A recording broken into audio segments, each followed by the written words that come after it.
हर महादेव। आप सभी को महाशिवरात्रि की बहुत सारी शुभकामनाएं।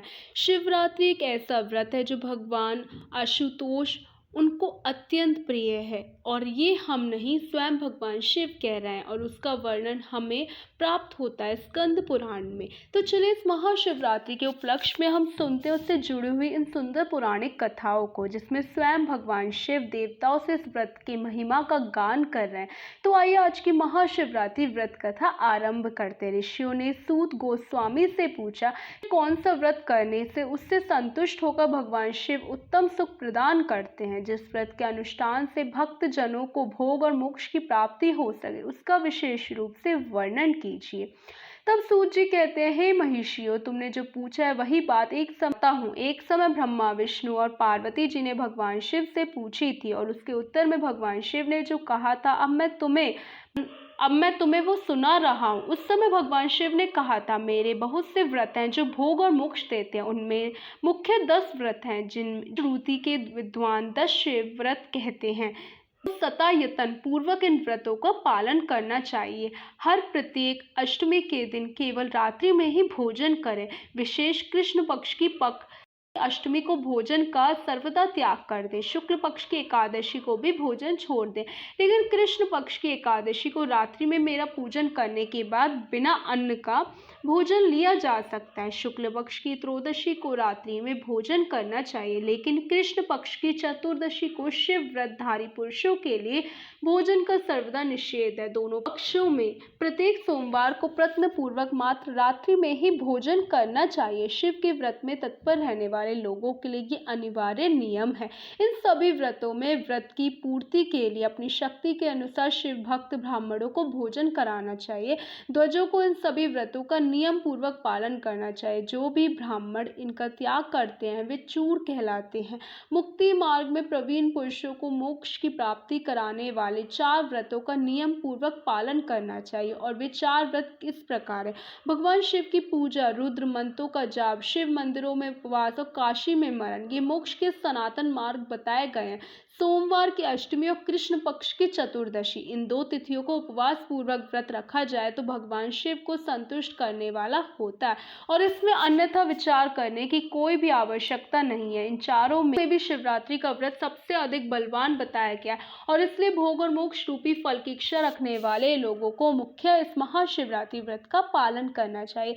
इस व्रत को छोड़कर दूसरा कोई हितकारी व्रत नहीं है। ये व्रत सबके लिए धर्म का उत्तम साधन है। निष्काम और सकाम भाव रखने वाले मनुष्य, वर्णों, आश्रमों, स्त्रियों, बालकों, दासों, दासियों और देवता आदि सभी देहधारियों के लिए ये श्रेष्ठ व्रत हितकारक बताया गया है।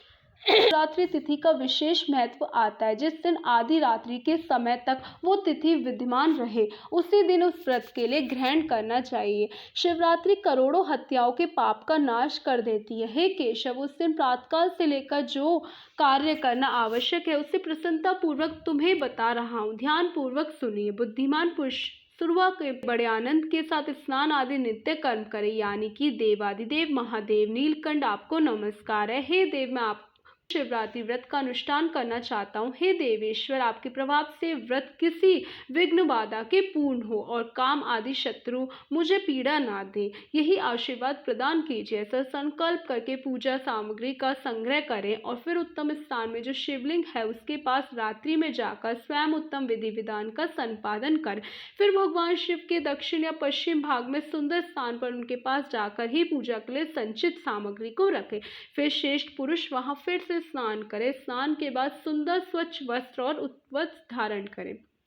3 बार आचमन करने के बाद पूजन आरंभ करें। जिस मंत्र के लिए जो दिव्य किया गया उस मंत्र को पढ़कर उस पूजा करनी चाहिए। बिना मंत्र के महादेव जी की पूजा नहीं करनी चाहिए। गीत वाग नृत्य आदि के साथ भक्ति भाव से संपन्न होकर रात्रि के पहले पहर में पूजन करके विद्वान पुरुष मंत्र का जाप करें। अगर मंत्र पुरुष उस समय श्रेष्ठ पार्थिव लिंग का निर्माण करे तो नित्य कर्म करने के बाद पार्थिव लिंग का पूजन करें। पहले पार्थिव बनाकर पीछे उसकी विधिवत स्थापना करें। फिर पूजन के बाद अनेक प्रकार के स्रोतों द्वारा भगवान विष्णु को संतुष्ट करें।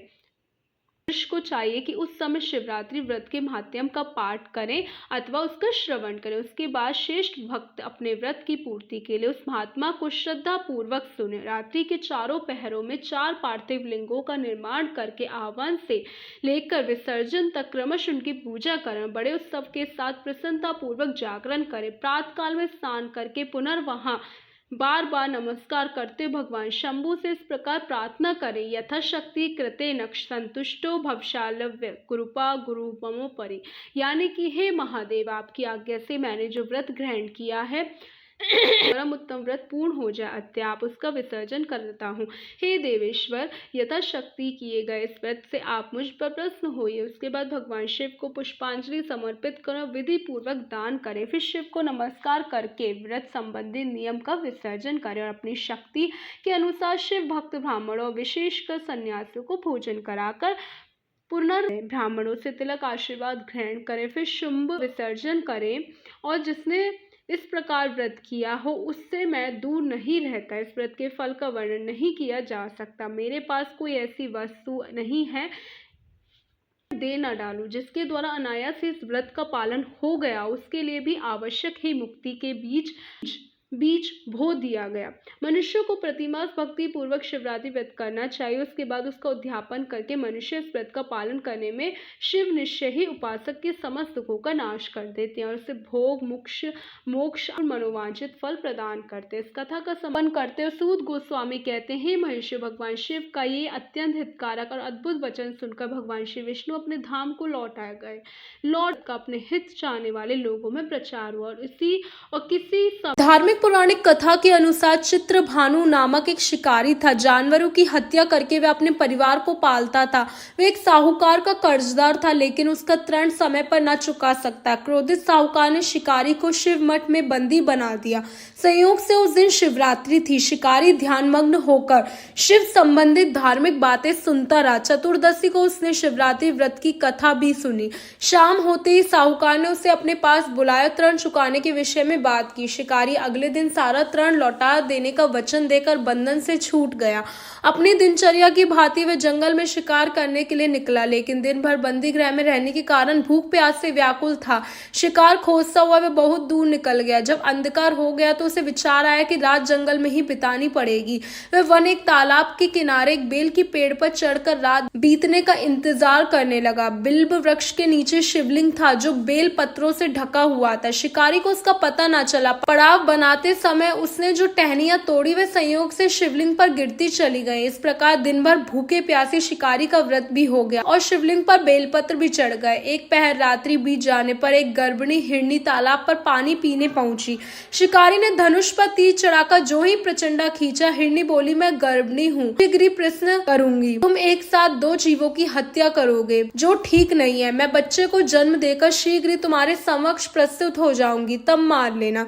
शिकारी ने प्रचंडा ढीली कर दी और जंगली झाड़ियों में लुप्त हो गई। प्रचंडा चढ़ाने तथा ढीली करने के वक्त कुछ बेलपत्र अनायास ही टूटकर शिवलिंग पर गिर गए। इस प्रकार उसने अनजाने में ही प्रथम पहर का पूजन भी संपन्न हो गया। कुछ ही देर बाद एक और हिरनी उधर से निकली। शिकारी की प्रसन्नता का ठिकाना न रहा। समीप आने पर उसने धनुष पर वाण चढ़ाया। तब उसे देख हिरनी ने विनम्र पूर्वक निवेदन किया, हे शिकारी, मैं थोड़ी देर पहले ऋतु से निवृत्त हुई हूँ, कामातुर विहरणी हूँ, अपने प्रिय की खोज में भटक रही हूँ। मैं अपने पति से मिलकर शीघ्र ही तुम्हारे पास आ जाऊंगी। शिकारी ने उसे भी जाने दिया। 2 बार शिकार को खोकर उसका माथा ठनका। वह चिंता में पड़ गया। रात्रि का आखिरी पैर भी बीत गया।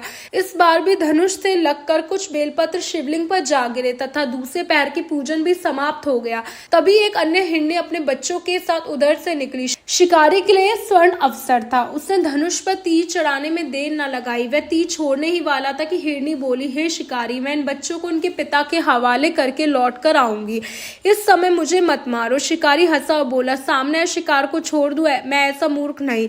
इससे पहले मैं 2 बार अपना शिकार खो चुका हूँ। मेरे बच्चे भूख प्यास से व्यग्र हो रहे हैं। उत्तर में हिरनी ने फिर कहा, जैसे तुम्हें अपने बच्चों की ममता सता रही है ठीक वैसे ही मुझे भी। हे शिकारी, मेरा विश्वास करो, मैं इन्हें इनके पिता के पास छोड़कर तुरंत लौटने की प्रतिज्ञा करती हूँ। हिरनी का दुख भरा स्वर सुनकर शिकारी को उस पर दया आ गई।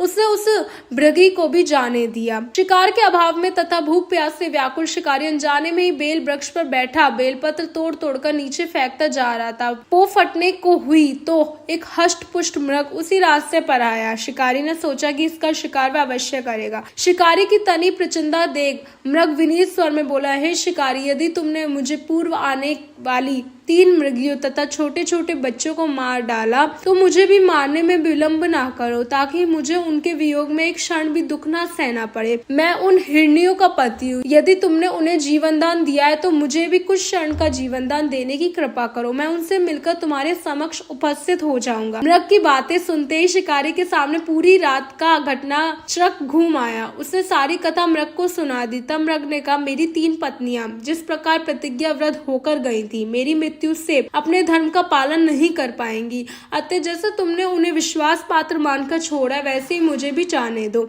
मैं उन सबके साथ तुम्हारे सामने शीघ्र उपस्थित होता हूँ। शिकारी ने उसे भी जाने दिया। इस प्रकार प्रात हो गई। उपवास, रात्रि जागरण तथा शिवलिंग पर बेलपत्र चढ़ने से अनजाने में ही शिवरात्रि की पूजा पूर्ण हो गई। पर अनजाने में ही की गई पूजा का परिणाम उसे तत्काल मिला।